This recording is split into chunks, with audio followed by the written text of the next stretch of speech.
Hey, I'm Theo and I'm neurodivergent. And on Neurodiversity Celebration Week, I wanted to talk briefly around my experience, my life experience, and how I've been able to get to where I am today.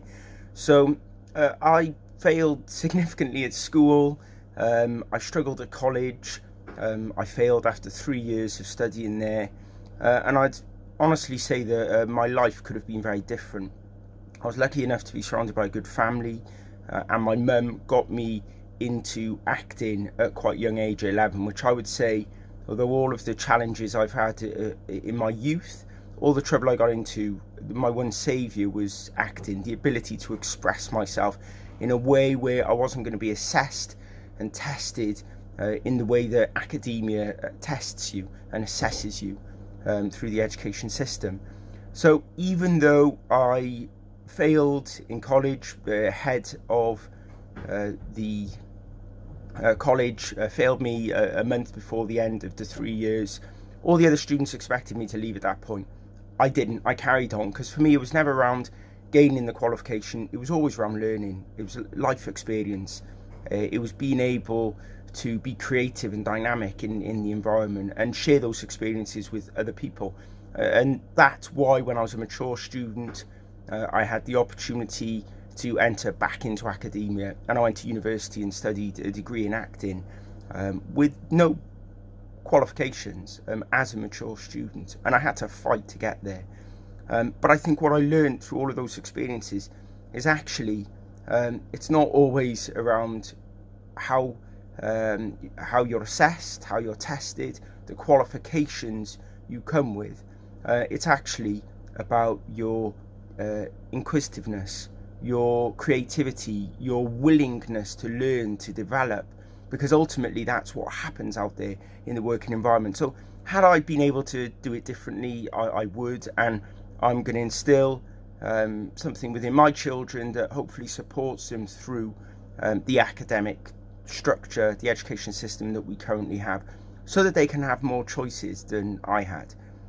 But now, even though I'm neurodivergent, I'm lucky enough to work for a wonderful organisation, and that organisation actually spends years researching to identify the best treatment for those who are neurodivergent, which is really interesting. I've got into recruitment. I've worked within global talent acquisition. I've worked within headhunting, recruitment marketing, and all of this stemmed from my experience, my early years within acting. So for me, even though I've had lots of barriers and lots of challenges within my life, and specifically within my youth, that could have went a variety of different ways, ultimately I've been able to succeed. And I want us all to get together, because ultimately the stats speak for themselves. In a Chelmsford study, Chelmsford prison, 50% of the prisoners were identified to be dyslexic. Around 77% of those who are autistic and out of work want to work. They want to be in work, but they don't have the ability to get into work because there are too many barriers. So that means that if you're neurodivergent and your social class means that you're in a lower social class, you are likely to be in prison. If you're neurodivergent and you're in a higher social class, they reckon around 30 to 50% of entrepreneurs are neurodivergent. So clearly there is opportunity there, but at the moment we're putting up too many barriers to people like myself being able to succeed. It's against the run of the water that we're actually succeeding here. So if we can all come together, Thursday this week with Chat Talent, we are running a webinar with Amanda Kirby. It's going to be a really interesting event, and it is just highlighting the importance of making those key differences within our working environments. We are affected by this. It's around 15 to 20% of the population are neurodivergent. So it's our brothers, sisters, mums, dads, cousins. It's people close to us, our friends, who are affected by this and who will be affected by this in the future.